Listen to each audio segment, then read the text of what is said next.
Their own backyards. This is why we need to meet in the cloak of night. But they and I really want to be of assistance. I will have to conduct an interview of you to see if we are on the same page. If I love what I hear, I will pull out my checkbook and get on with things. I must warn you, I will be getting personal and revealing in this interview, Mr. Baldwin. Jimmy, please. You're standing in the room where I treat my sorrows. No need be formal. Understand? Yes, sir. I mean, Jimmy. I must say, I am hoping for us to get down to it tonight. Down to it. Sounds provocative, sexual. You have one more agenda tonight? It is no secret that I'm homosexual like yourself, though not in your league or caliber. Well, then allow me to lay down the gauntlet if you're willing to make a dare with me. A dare? Sounds exciting. That is either here or there. Perhaps you should listen to the question before you accept the dare. Ears open, Jimmy. I hope so.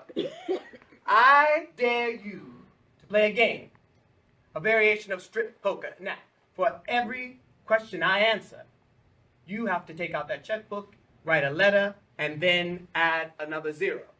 Then for the time whatever this is supposed to be is over, we both have what we have come here for. Deal? Is this a joke? Oh, believe me, friend, I never joke at times like this. See, I need to help Martin and the others. The movement needs money to bail people out of jail the next day so the fight can continue. Deal? Well, Perhaps you're right. You know, this is all a mistake with sex hanging in the air. Perhaps you should go. No, wait, I don't want to leave. I will do it. I accept your dare.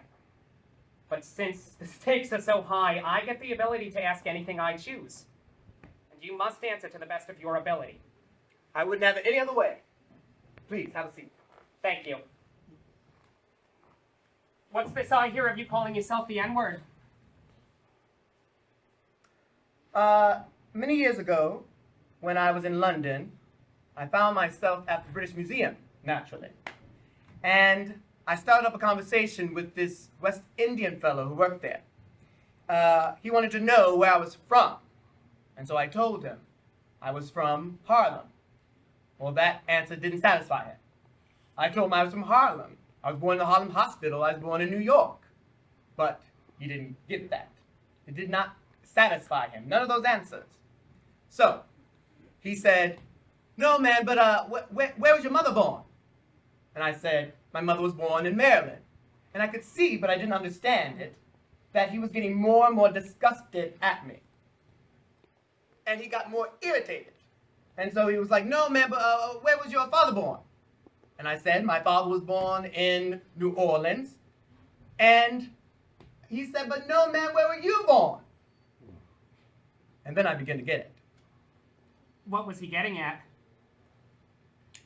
Well, I said my mother was born in Maryland, my father was born in New Orleans, and I was born in Harlem. But he didn't understand it. And he said, "But where were you before that?" And I said, "I don't know. There's no reason or way for me to know where that is from." See? You see, because my entry into America was a bill of sale. And that stops one from going any further. So, somewhere in my history, I became Baldwin's nigger. I hate that word. So it cannot be considered the fault of me or the cat in the British Museum. He didn't know that we couldn't find that information out. And I tell you that story to dramatize the nature of the distance that's created deliberately.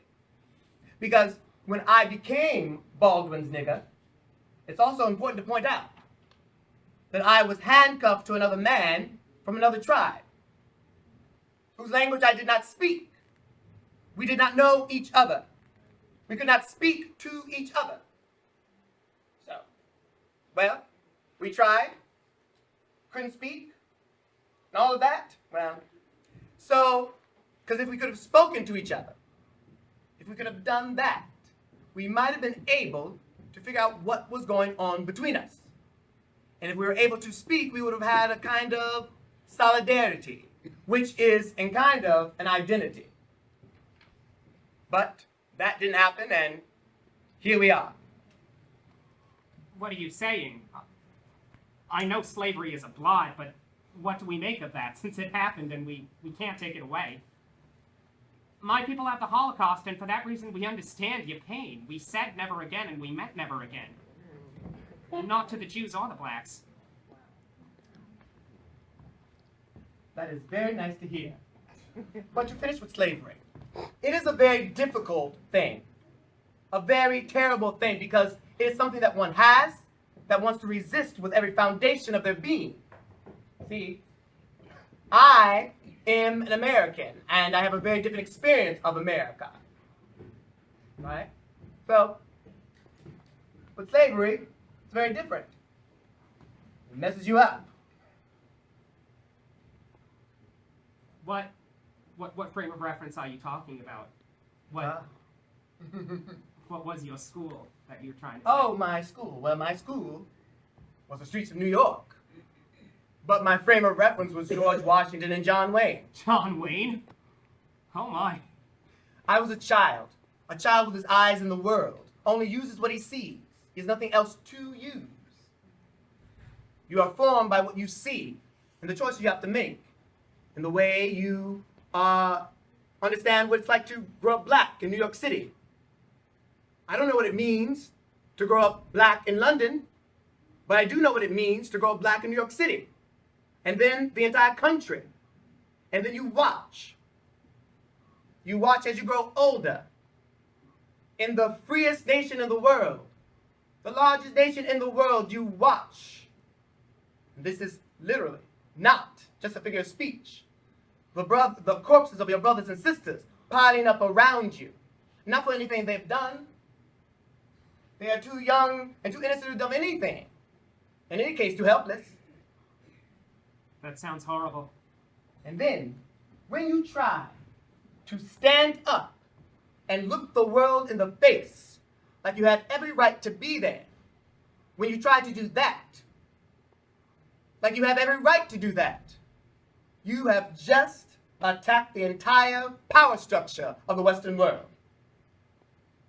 If I, one fine day, discovered that I had been lied to all the years of my life, if I discovered that my mother and father had been lied to, if I discovered that, even though I was bought, bred, and sold like a mule, that I never really was a mule, if I discovered that all the bales of cotton and textile mills and all of that, I wasn't really happy doing any of that. If I discovered that all the songs the darkies sing and sang were not just innocent expressions of a primitive people, but a much more tragic expression of what it felt like to be in chains, then by one's presence, simply by trying to walk from here to there, you have just frightened the entire white world. Frighten the white world? Now we are getting down to it. Do go on. Thank you. They've always known that we were never mules. They've always known that no one enjoys being a slave. They've always known that all of those bales of cotton, textile mills, and entire metropolises were built on black labor. And not because the blacks did that out of love, no. It was because it was the fear of the whip, threat of a gun, and even more desperate and subtle, the threat of the Bible. Now, according to me, the whole world is watching the streets of Southeast Asia, which must be the last act of the white European industrial drama. They're watching, and I, as an American, is watching the news and looking at the pictures, seeing the streets of Saigon, which resemble no more to me than the streets of Detroit. And in the same streets, the same war is being waged. And that war has yet to spread to engulf the globe. White guilt is the result, is that what you were saying? Or white hate? You know they hate us as well. We are all in the same boat here. Let me explain something, Ezra, my friend. We know every everybody knows that no matter what the profession of my unhappy country may be, they are not bombing people out of existence in the name of freedom. If freedom is what we are after, then long, long ago, we would have done something about Johannesburg, South Africa. If freedom is what we are after, then not as I stand here, boys and girls of Harlem would be perishing. No, we are not concerned with freedom. We are concerned with power. Nothing more. And that is what is beneath all the rhetoric that has been written and all those shameful speeches coming from my president. My president? So you see Johnson as your president despite the racial situation. How astonishing. We are not so convinced. He has yet to display his support for Israel. We're still trying him on to see how good the faith. Yes, we voted for him. And we got what we got. So this imposes on us then a very considerable burden. I, for example, can make a choice to become a good American. I can make a good living, which I can. I'm well enough known to be an ornament. And if I can't do that, I have to realize and have to put myself on the position of what I consider to be a very criminal nation. But if I can't do that, then I must figure out why I can't do that and find out within myself the connection with other people. Fence building and joint benches seem unwelcome from the civil rights movement, would you say? How will our money be received? Much needed and much appreciated.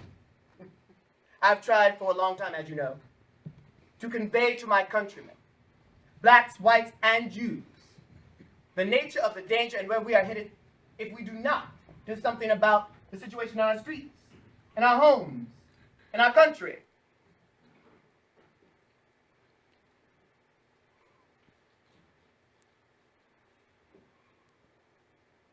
We've done things about it. For the Civil Rights Act, 1965. That was a notable moment and must be given credit for the white community. Progress may be slow, but it comes. Don't you agree? Progress. Let me tell you what is happening in our country, friend. Progress. What is happening is, brother has murdered brother, knowing him to be his brother. White men have had black men lynched, knowing them to be their sons. White women have had black men burned, knowing them to be their lovers. This is not a racial problem. This is not a Jewish problem. This is not a Negro problem. This is a problem whether or not you're willing to look at your life and then be responsible for it. And then do something to change it. That house, the great Western house we all come from, is one house. We are all children of that house, although I am the most despised child of that house. It's because Americans cannot face the fact that I am flesh of their flesh, bone of their bone, created by them. My blood, my daddy's blood is in that soil. And they can't face that. Now, that is why the streets of Saigon are under martial law. That is why Detroit went up in flames. Think about that. Conflict seems a part of human nature, especially to the Jew and the black. You agree? For whites, not my people. No, I think what my people really have to think about and extract is their own history. I'm from the history that came from the Caribbean. You are from the history that came from Germany. That's really what it is.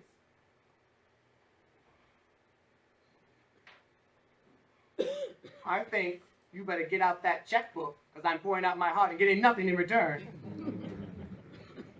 Do not rush it. There are some delicate things we need to know first, but I will put it on the table. Are you planning to align yourself with Malcolm X or the Black Power movement?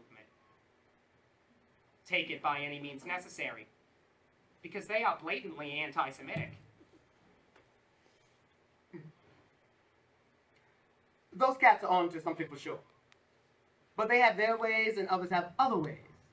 There's no right way to do it. But before we can do that, we have to discover this. We have to find out and figure out a way to reunite each other, how to speak to each other. And to put it bluntly, how we can plot against the master. At least nobody understand me or misunderstand me. I'm not talking about race. I'm not talking about color. I really don't believe in race. I really don't believe in color. But I do know what I see. And I do know in the same way that the American Negro situation menaces everybody in the country, the American Jewish situation also bothers the system. And now it is visible. In Detroit, what has happened in Detroit, the lesson is plain and clear. It says, if I can't live in the city, you can't live in the city. If an entire city goes under martial law, everybody goes under martial law. If I can't go out the house and buy a loaf of bread safely, neither can the housewife, who's now on the range, learning how to shoot a pistol in the land of the free and the home of the brave. She's mistaken herself from back of the wagon, shooting at the Indians. But we all know whom they're referring to when they say crime in the streets, the blacks and the Jews.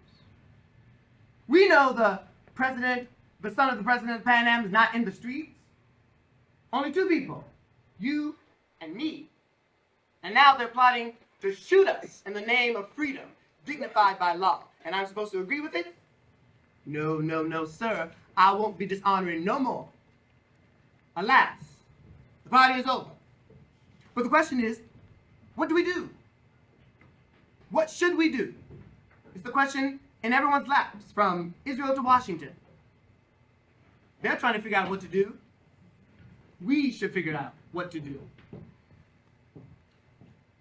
Thank you for choosing me for this generous gift of $1 million to the plight of the American Negro situation. It comes at a very crucial time in 1967, and I just hope that I am worth your faith and your confidence. So, I will answer your questions, write something on that check. Why do you call yourself a Negro? Why don't you just call yourself a black man? There is no country after Negro. Do you know that? Yes, I know that. Why do you call yourself a Negro and not a black man? Can I try to explain? Yes, you can. Listen, it was not me, nor any black man, who invented the term Negro. It was not I who put that on our birth certificate. It was not I who created that language. I understand your question. Indeed, there is no country called Negro. I know that. But what you have to understand is that I cannot change my vocabulary overnight, just as you cannot change your names or your holy traditions like the Sabbath. I may agree with you, but you have to understand that we have been living with those terms for nearly 400 years. And do you suppose because it upsets them, we're supposed to change our language overnight? The next generation, not mine, will call themselves black. The next generation of American Jews will call themselves Israelites, and that's good enough for me. My mother's mother, called herself a nigger. You have to understand what oppression does, what it does to your mind. Keeps you small, and that is the foundation of oppression. So, when you see, I hope you can see, that even though that my mother's mother called herself a nigger, she was able to raise a family and somehow instill in them a sense of dignity that was despite those terms. We've had to learn how to use those terms for our advantage. And we've triumphed and survived, just as you have fought against words like kike. Nigger and kike, it's still hate.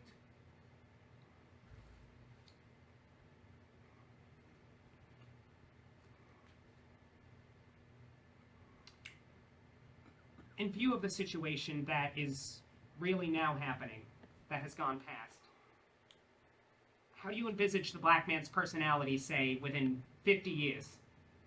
I'm asking you kindly just to, see what you can tell me about this, whether there will still be room for brotherhood 50 years from now.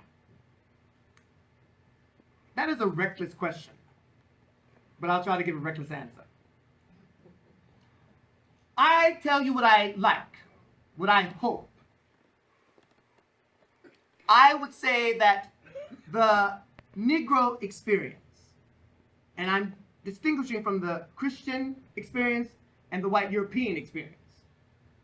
So the African personality, to me, has a kind of vigor, vitality, a sense of life that doesn't come from here, but a much more deeper place here. And the African personality cannot be compartmentalized, but the European personality, because they are in the main, they are worried about the flesh, the senses. They live in checks and balances. Now, this makes sense because that's what has happened in our country, our history. So to them, I represent the flesh. And it must mortify them and terrify them. But it is my hope that we get back to the flesh. Because everything that is marvelous that happens to you, everything that is awful that happens to you, only happens in this way. And I feel that the only way that our personalities and brotherhood can come back is if we live through this instead of whipping it with chains, nailing it to crosses, hammering nails into our hands. We should celebrate life, celebrate the flesh. And the only way that will come back is through black people. Because we have been submerged so long. I have seen janitors, black janitors, in overalls, prouder than any English king. And it's a real sense of pride. Because they know, we know, that what was not murdered in Africa all those years ago is still there. It lives here. And so, that is what I like to see, because humanity cannot be destroyed.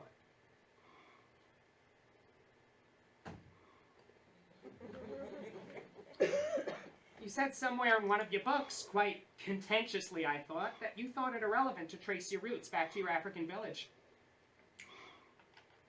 I beg your pardon?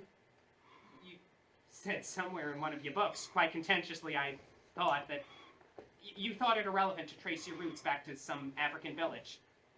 From what you have said here tonight, have you moved away from that position? I'm far from certain I never said that. I might have, but I'm pretty sure I did not. In your piece, you said you thought it was unnecessary to trace your roots back to Africa? I think you're referring to an essay called Stranger in the Village, where I was making a comparison on the day Europeans came to my African village. And you know what they thought of me, and you know what I thought of them, but in no ways was it being contentious. I was just simply saying, this is what happened. Can Holocaust survivors trace their heritage back to their names or homelands after being labeled a number? Think about it. Ezra.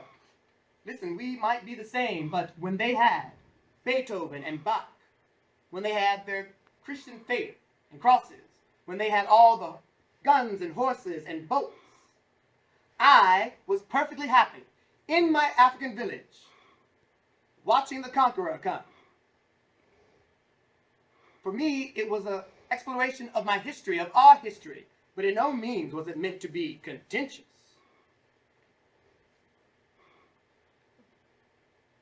Which is better? Integration or black power? What role does the Jew have in either?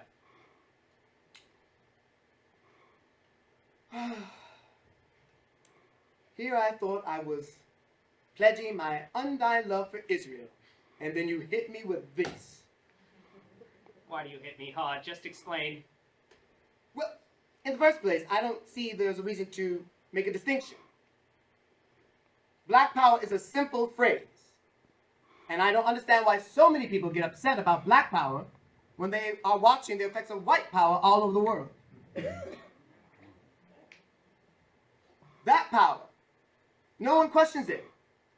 No one questions that white power, at this very moment, is destroying thousands of men and women and children's lives in Vietnam, but no one questions it.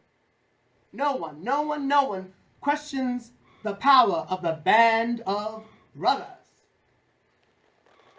The term black power sets fear into their minds because it implies precisely the overthrow of that power of the Band of Brothers.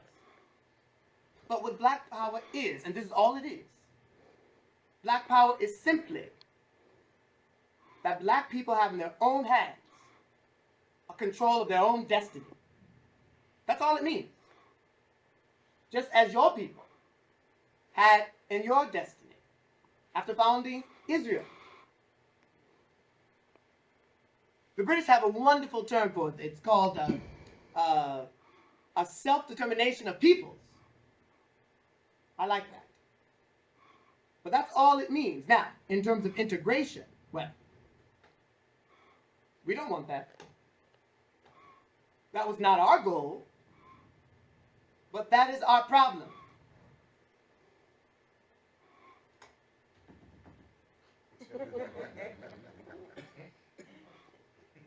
It's a very simple question. Do you think that there is any place for the white liberal or the Jew in the Black Power movement?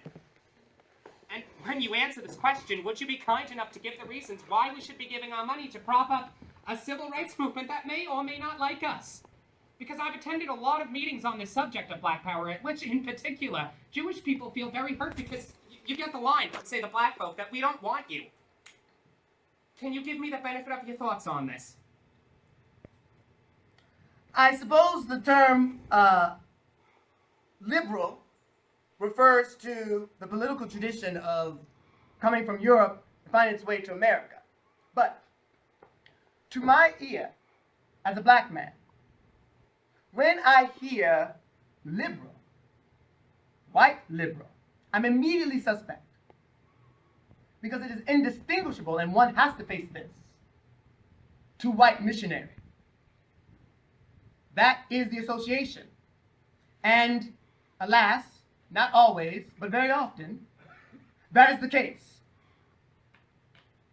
So, the Jew, as still a white man in America,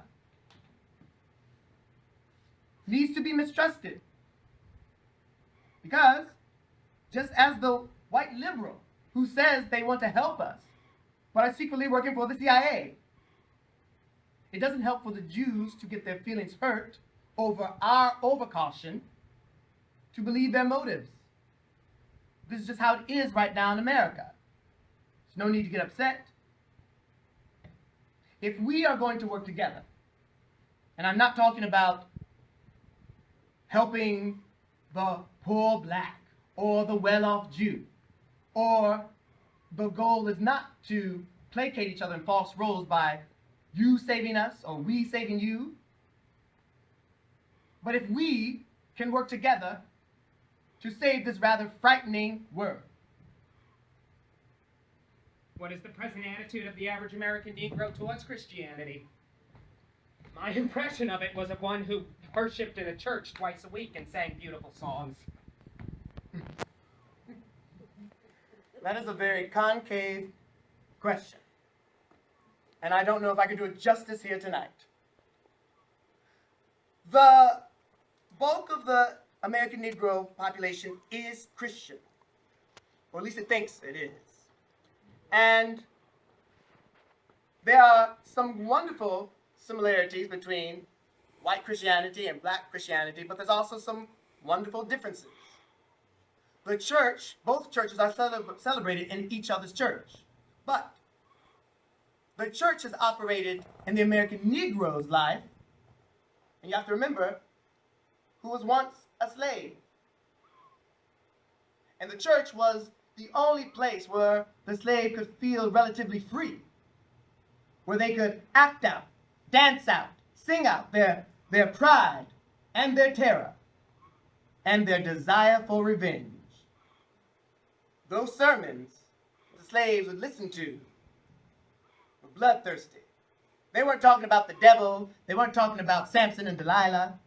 They were talking about the master. There's a church song, and it's supposed to be about Samson, and the master thinks it's about Samson.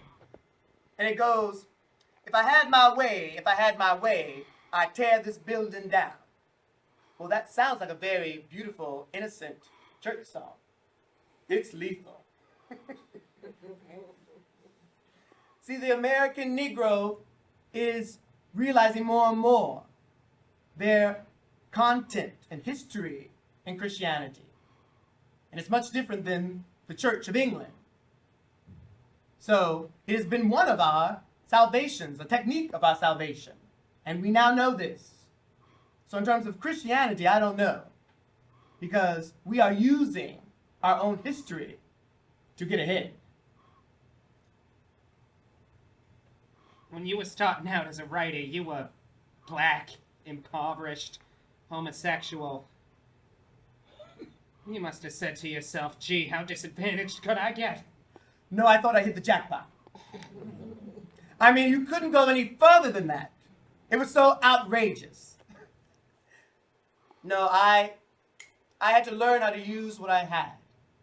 I had to stay true to myself. You see, I have always tried to find truth. I was more interested in the pursuit of righteousness than that fool's gold of happiness. Speaking of the church, tell me about your father. Now we are moving into a line of questioning that has nothing to do with the movement.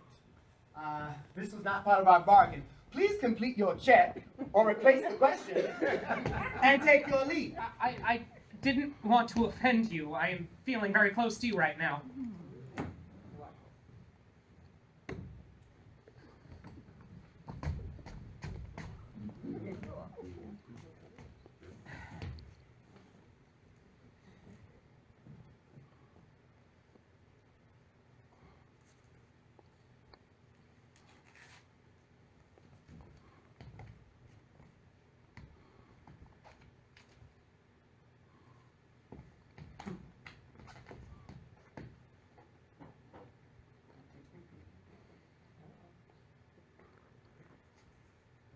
I have to confess. Not right now. We have unfinished business, I feel. I think you feel as well. Can't we just be together until the sun comes up? Listen, this was not part of the bargain. Thank you for the check, but I don't know what more I can offer you. You were gonna make me say it? We are better than that, Jimmy. We are far beyond that level of questioning. I have given all I got to give, and now I am asking you to give me back. I really can't leave. Not right now. Not like this. Please let me stay. I don't know what more I can give. Just answer my question so I can get to know you. The real you, not the famous writer, but the black man fighting hard to save his people. The man that knows what it feels like to love another man. I am babbling right now. Have mercy on me, Jimmy, please. I didn't really know the cat. My biological father. I didn't really know him. No, Reverend Baldwin, your stepfather, who raised you.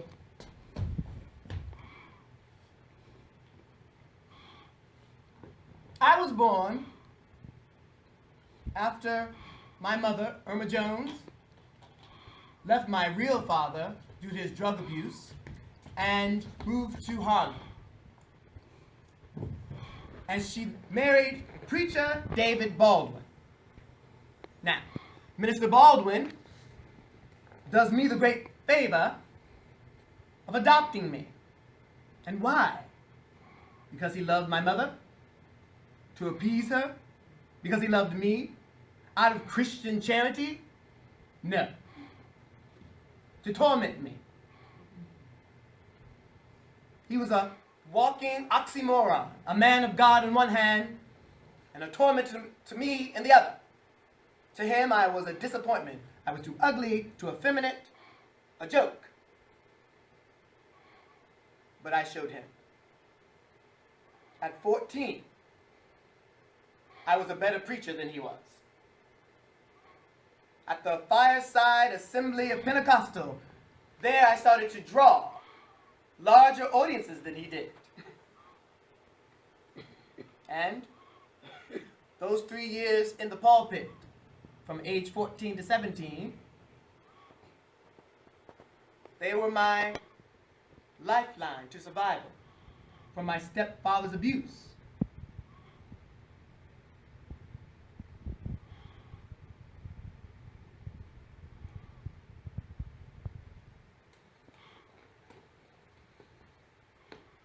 Speaking of your sexuality, is it true that your friend Eugene Worth killed himself because of his love for you? I would like not to talk about my love life. That is off limits. I have given my all. It is your turn. Give me what you know I need. Eugene Worth killed himself because of his love for you, yes or no?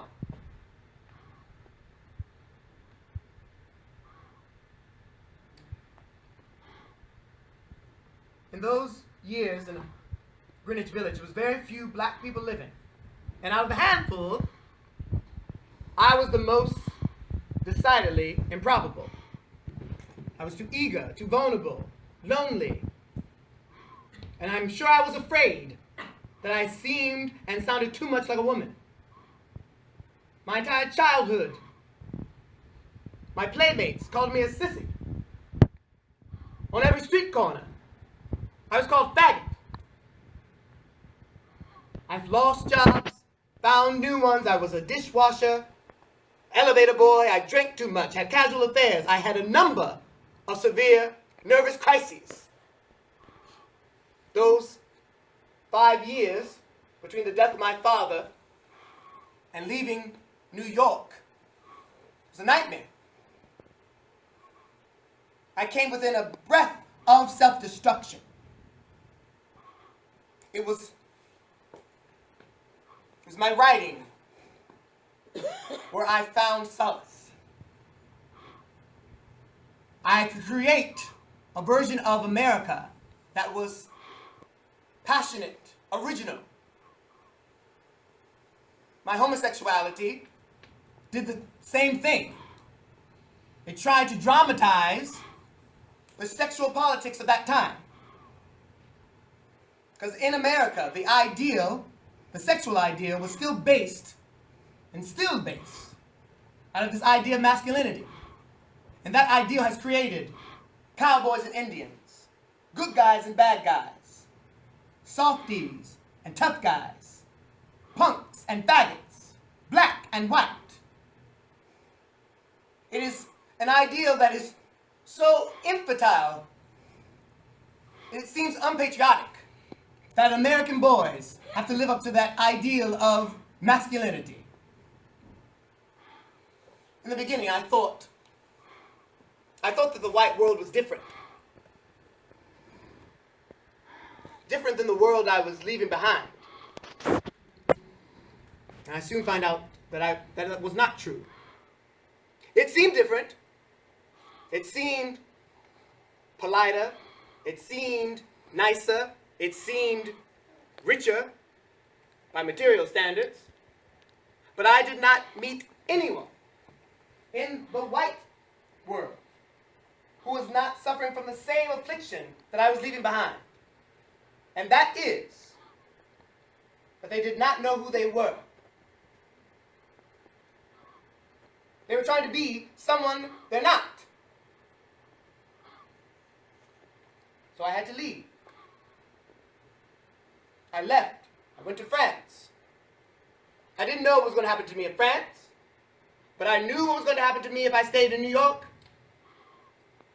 I would have gone under, just like my friend did on the George Washington Bridge. I left America because I did not believe in myself to stand the fury of the race problem here. And Eugene's fate continues to haunt me. And I truly believe that he would not have died in the way he did. And it's certainly not so soon if he had not been black. So my revenge, and I decided very long ago, my revenge would be to achieve a power that outlasts kingdoms. To not just be merely a Negro or Negro artist. To be a Negro man, one must reinvent oneself as one goes along.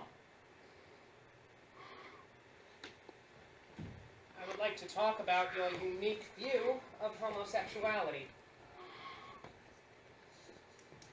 Do you consider homosexuality as a disease? This is one of the American myths. It has always occurred to me that nowhere else in the world people are concerned with this conflict. If you fall in love with a man, you fall in love with a man. But the fact that Americans consider it a disease says something more about them than it does about homosexuality. It is the white sexual self-consciousness that has kept so many people from experiencing that transcendental, gender-blind power of love. All this worry and sexual hand-wringing. If one is truly to be free, one must free itself from labels. Would you tell me how you came to leave the States?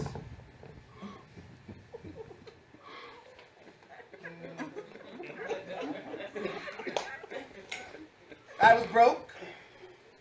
I got to France with $40 in my pocket. But I knew I had to get out of New York. You see, I would escape through books I read, but I would always come back because the streets were still there, the authorities were still there, and of course the cold. I knew I had to get out. My time was running out. If I stayed in New York, I would have gone to jail. I would have killed someone or be killed. So I had to leave. And when I got to France, I did not know a word of French. I didn't know anybody, and I didn't want to know anybody. I went from hotel to hotel, and I got sick. And surprisingly, the hotels didn't kick me out. And this Cossean family, for reasons I still do not understand, had this wonderful, very old lady, this matriarch, who took care of me and nursed me back to health. She would climb 5 flights of stairs each day to make sure I was okay. It was a very lonely time in my life. And I wanted it to be. I didn't have a community until I came back here and became the young, angry man you see before you. Why did you choose France? It wasn't a matter of choosing France. It was a matter of leaving America. I didn't know what was going to happen to me in Paris, but I knew what was going to happen to me in New York. If I stayed here, I would have gone under just like my friend on the George Washington Bridge. You say the city beat him to death. You mean that metaphorically? Not so metaphorically. Looking for a place to live, looking for a job, you begin to doubt yourself. You begin to get imprecise. And that is when you begin to go under. You have been beaten, and it's been deliberate. They don't know that they're doing it, but they are. Has writing been a type of salvation? I'm not so sure I've escaped anything. One still has to live with it. Every day, in many ways. I don't have to live with it anymore because I'm James Baldwin, and I don't have to ride the subway or look for a place to live. But it doesn't mean it's still there. It is. So salvation is a very complex word to use in this context. I have found that I have made sense through it with my writing, but it doesn't mean I've accepted it. Was there an instant you knew you were going to write? To be a writer rather than anything else? Yes. The death of my father. Until my father died, I wanted to be something else. I had dreamed about being a painter, wanted to be an actor, wanted to be a writer. But you have to understand the conditions of America back then. It was impossible to become a Negro artist. My father certainly thought so. He said that I was contesting the white man's definitions, which was quite right. But I also learned from him that he also was contesting them. In some ways, he was a pious man, a very religious man, but also a very terrible man. He died when his last child was born. And I realized I had to make a jump, a leap. I was a preacher, a little preacher from age 14 to 17. And in those 3 years, I'm sure it led me to become the writer I am today. Were the sermons you delivered from the pulpit very carefully prepared or absolutely off the top of your head? No, I improv them. From text, just like jazz musicians improvise from a theme. I've never wrote a sermon. I've never written a speech. I can't read a speech. It's a give and take. You have to sense what the audience is giving you. Read from them, and then go from there. Do you have a reader in your mind when you write? No, you can't have that. So it's quite unlike preaching. Entirely so. See, when you are standing in the pulpit, you have to sound as though you know what you are talking about. But when you are writing, you are trying to find out something you didn't know about. I find that writing for me is about figuring out something that I don't want to know about, but something forces me to anyway. How did you eventually find your way out of the pain?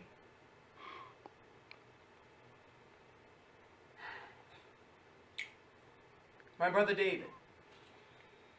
Really, it was him. I had been working on No Name in the Streets, and I couldn't finish it after the assassination. I couldn't pick it up. So I called him up and said, I don't know what to do with this book. What should I do? And he flew across the ocean to St. Paul, where I was living. I never dreamed about living in St. Paul. I could have come back to America, which I did to do Rap on Race, but it was basically it was David. When he read the manuscript for No Name in the Streets, he sent it back to New York, and the rest is history.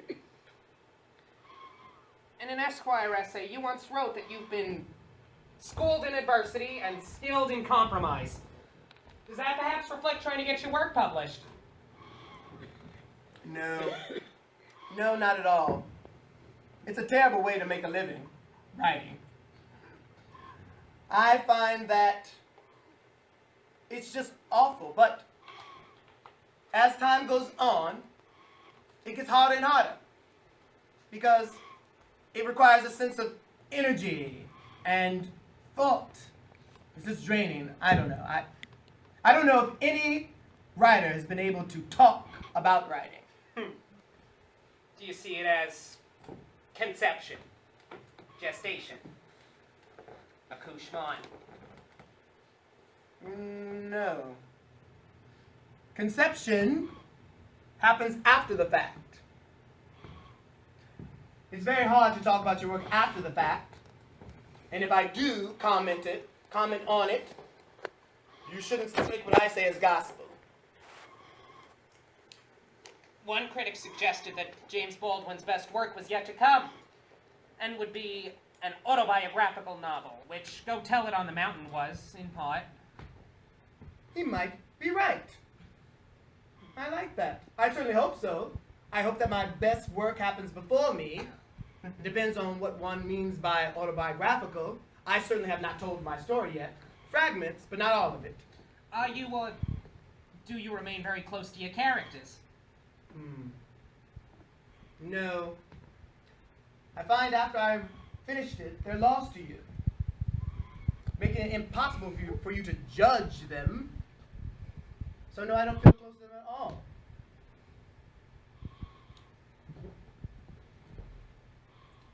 This occurs once it has already been published? It happens right here at the table. The publication date is something completely different. See, with a book, you have to go along with the journey. That's the only way you can do.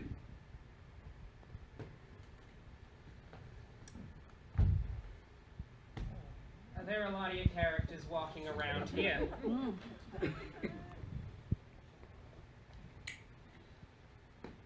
I don't think so. They walk around before I put them out on paper, but after I put them in paper, they stop walking around. You may see them walking around.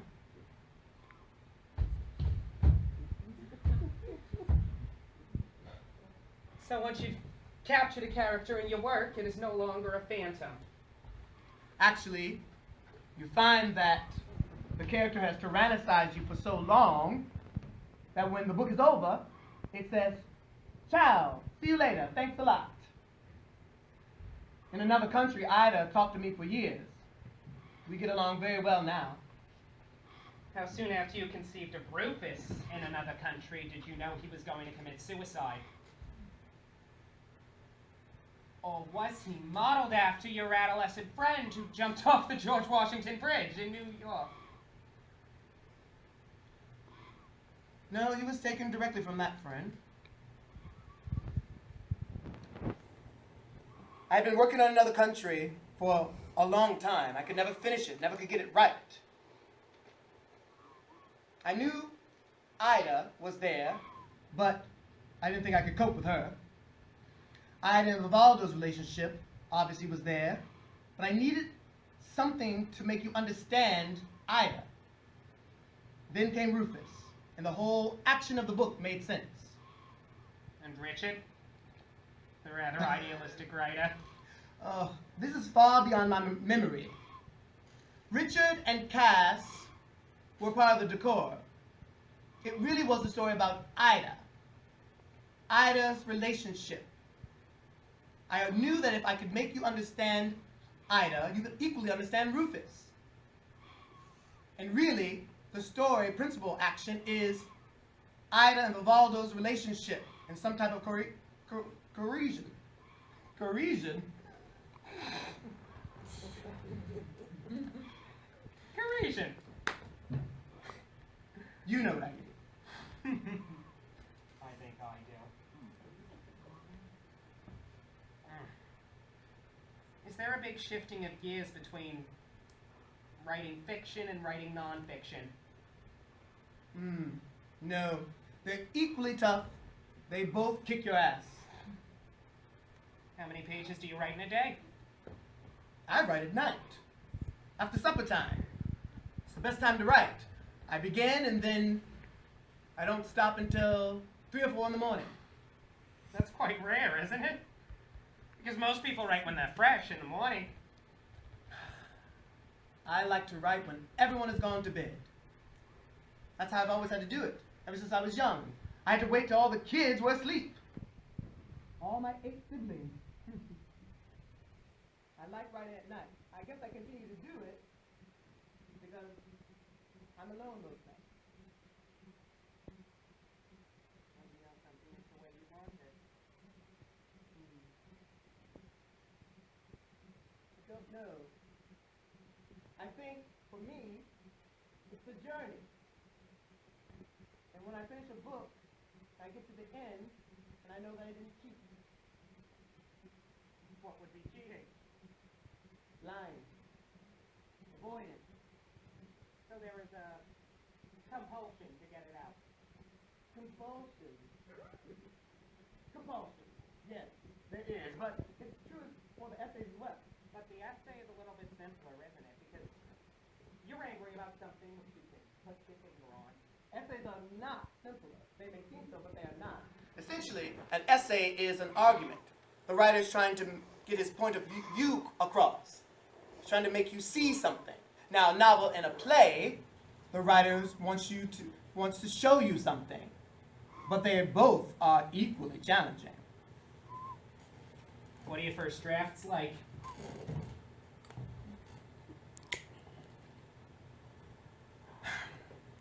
Overwritten, drawn out.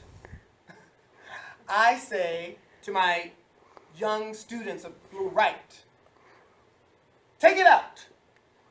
Don't describe a purple sunset. Make me see the purple sunset. As your experience about writing a cruise, what would you say increases with knowledge? I would like to write a sentence that's as clean as a bone. That's what I'd like. Do you mind what people say about your writing? Ultimately, no. I used to when I was young. I cared a great deal about the critics and reviews. But now, not so much.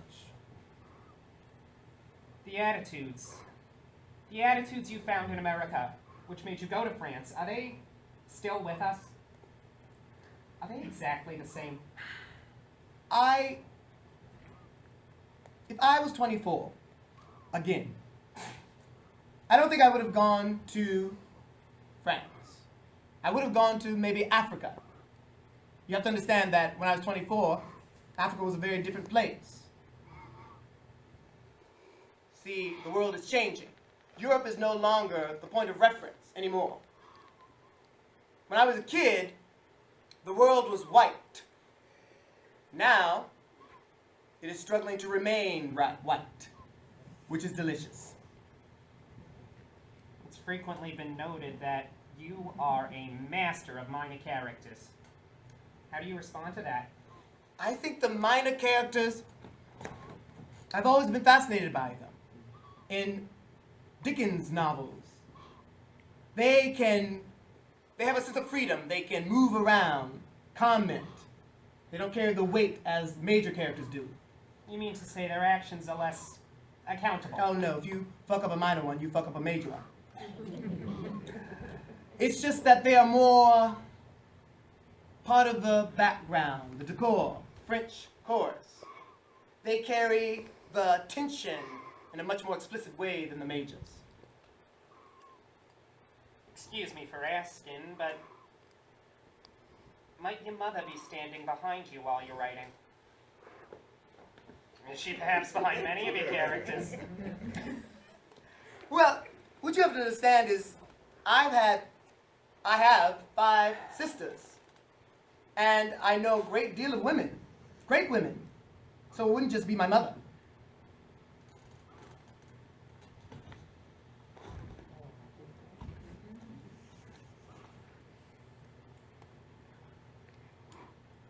Have you been through analysis?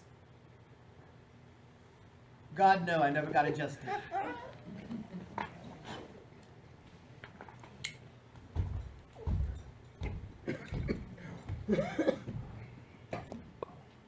Both you and William Styron, intentionally or not, write about victims and victimization.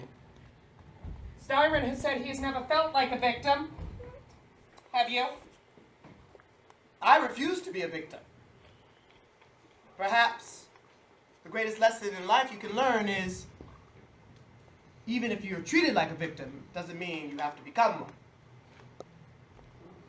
Do you believe in a community of writers? Is that of any interest to you? No. I've never seen one that works. I doubt any writer ever has. But weren't William Styron and Richard Wright, say, important to you in formulating your viewpoints? Well, Richard was very important to me. He helped me with my first novel. He took care of me. I knocked on his door in Brooklyn and introduced myself. He had no idea who I was. But he embraced me. I adored Richard. I loved Richard. We were quite different as writers, and I guess you're more different as people. And Styron?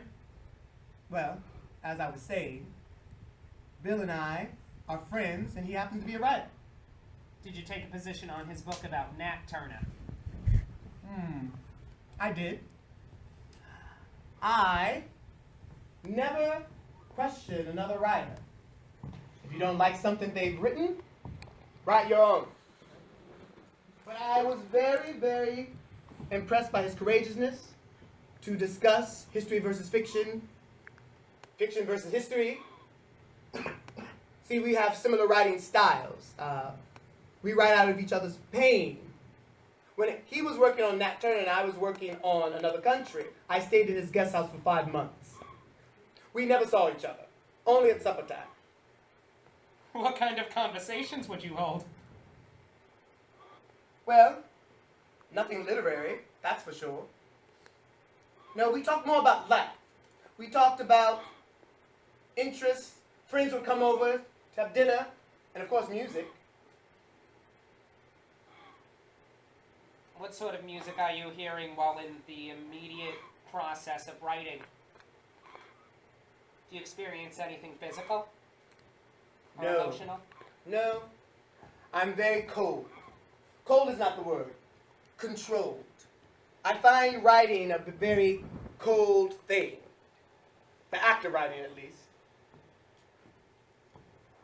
Is it true you were scheduled to speak at the March on Washington, and suddenly the powers that be decided to mysteriously overlook you due to your sexuality?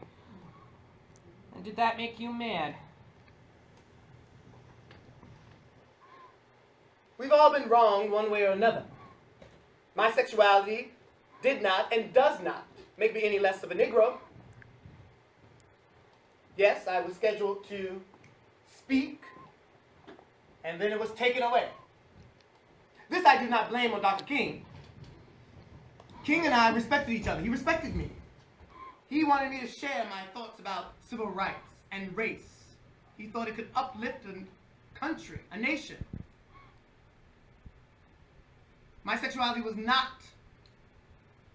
a problem for him.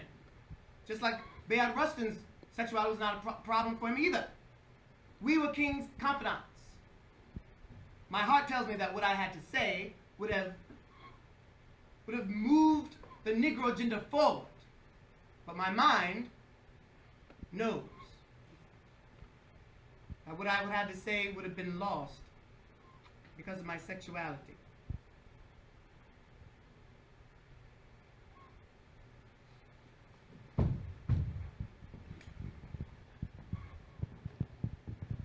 Is it true you were molested as a child?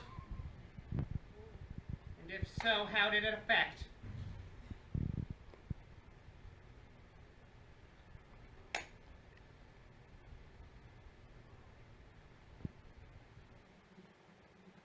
Yes, I was violated, which confused me and aroused me. I was 14, and this tall man, he told me to go to the store and run some errands for him, pick up a few things, and my prize was a dime upon my return. Well, I did the errands, and I returned for my dime. He told me to come in to the building to get the dime. We only got a few stairs up before he turned and started touching me and telling me how cute I was. Before I could discern what was happening, he started touched me in a sexual place. I was horrified. Yet, physically stimulated. I already knew what it felt like to be racially alienated in this country.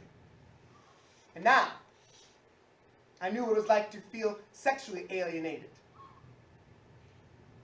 There was a noise from upstairs which frightened him, and he threw me some money, and he ran into the building. I ran out, all the way home. And when I got there, I threw the money out the bathroom window.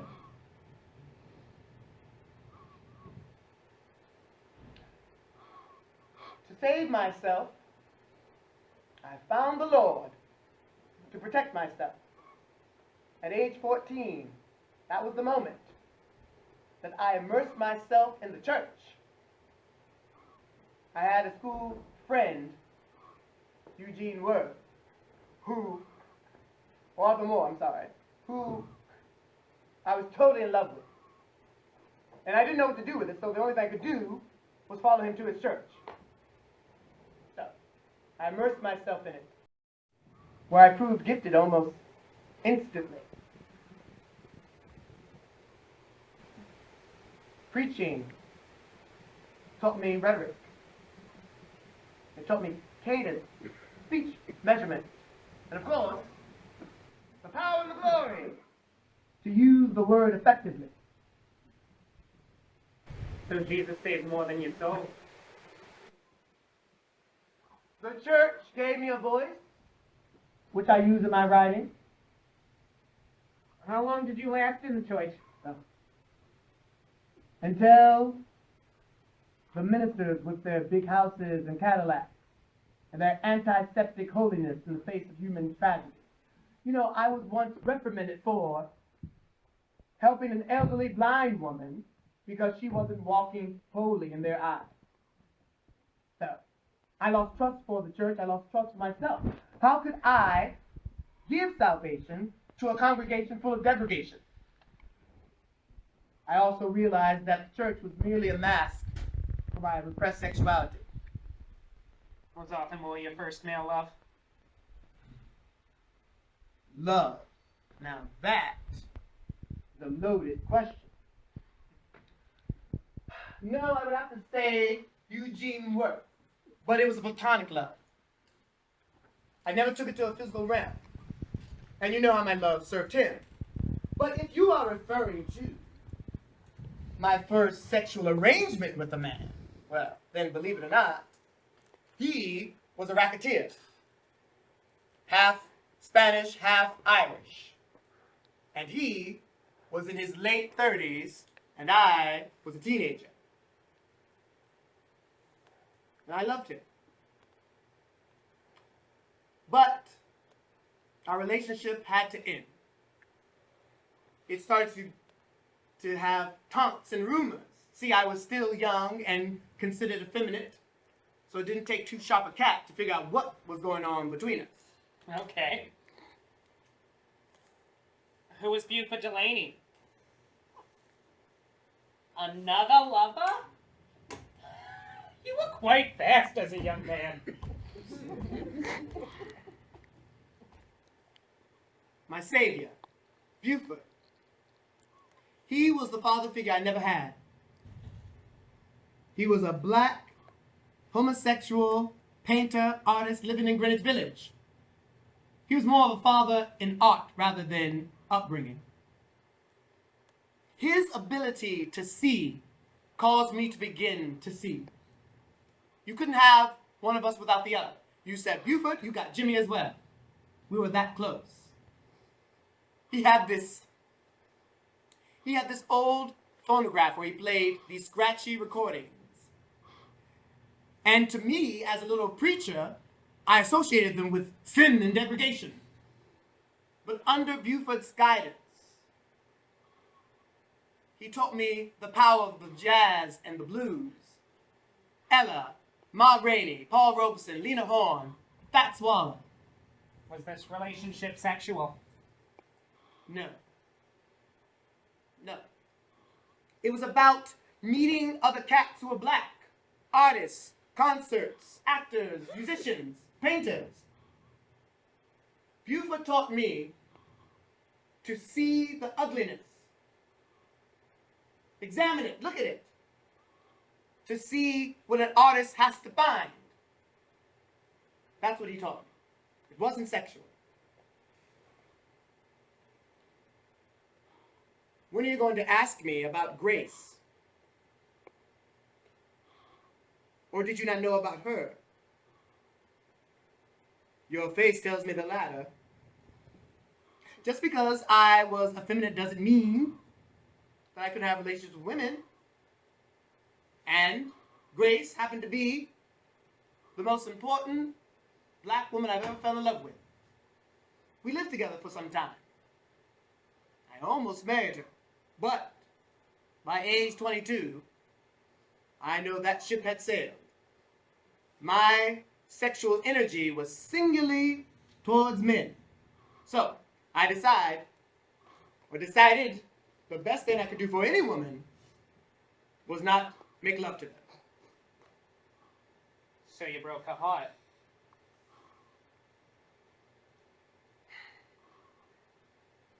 I've had heartbreak, and I guess I've caused my share of heartbreak. When you are young, you think that your pain and suffering is unprecedented in the history of the world. But then you read and you realize that the same thing that torments you the most, those things are what connect you to everyone who is alive and has ever been alive. Who broke your heart, Jimmy? Who could resist the magic of James Baldwin, the conscience of the black community? Teddy Pelotowski was the only man, the first man that I ever really loved. And he walked all over my heart. He was decidedly not a homosexual, although he felt it necessary to travel in the same circles as homosexuals did, including mine. He was the first man I told that I loved out loud. And he was a white man at that. And he rejected not just me, but everything I stood for. We worked together on a few projects combining photography and the written word to expose Harlem's life to the rest of the world.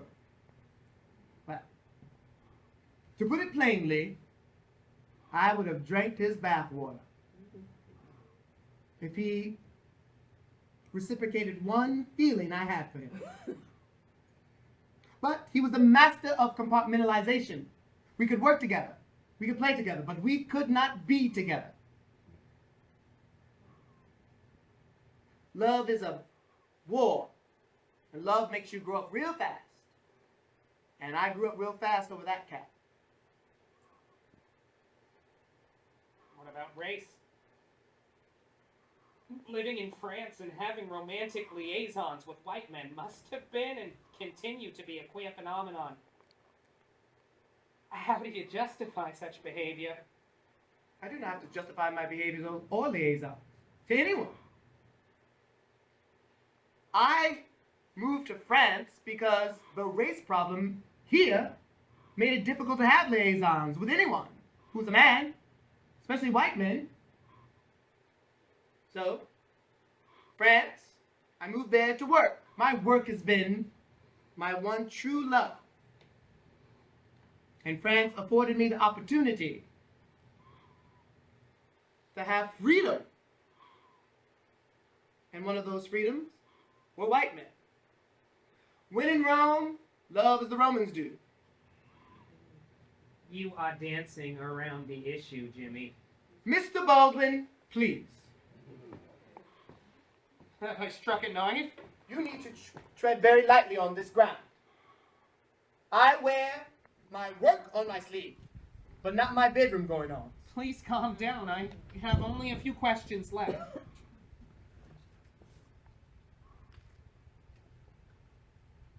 What do you think about the possibility of the first black president? Bobby Kennedy recently made the soul-stirring promise that one day, if I'm lucky, I too could be the first black president. What never occurred to this boy, what never entered his head, maybe the country's head, is that maybe I wouldn't want to.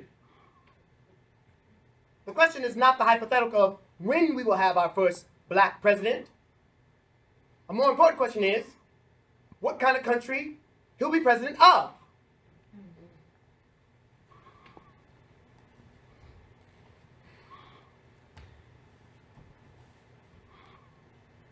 I am down to my briefs.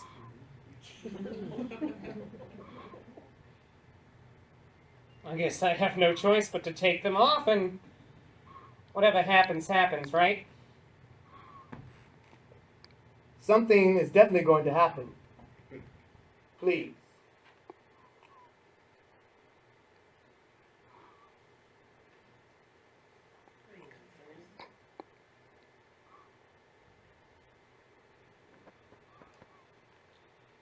Do you really want to be with me? How do I know this is not for fame? Being able to brag to your friends that you bagged Jimmy Baldwin. I would never say that. This is real. From the moment I heard you speak, I knew we should be together. You are so different from the average black man, more like a god or a king.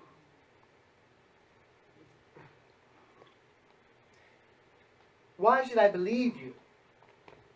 I mean, I have my reservations, shall I say. You are a very handsome man. You speak like heaven on earth. Just the thought of you wanting me makes me excited. I can be whatever or whoever you want me to be. Whatever and whomever I want you to be. Now you know what I need. What do you really know about me? Yes, I sleep with white men, but I decide who and when. Why should you be one of them? Make me wanted, Ezra. I am yours. Come take me, Jimmy. My body is on fire for you. My chocolate king. Ah. Chocolate king. Now I know where this is going. You want me to be your chocolate fantasy. A black buck with a collegiate vocabulary. But I still don't know what I would be getting out of this. You're the one who would be the winner. Make me wanted, Ezra.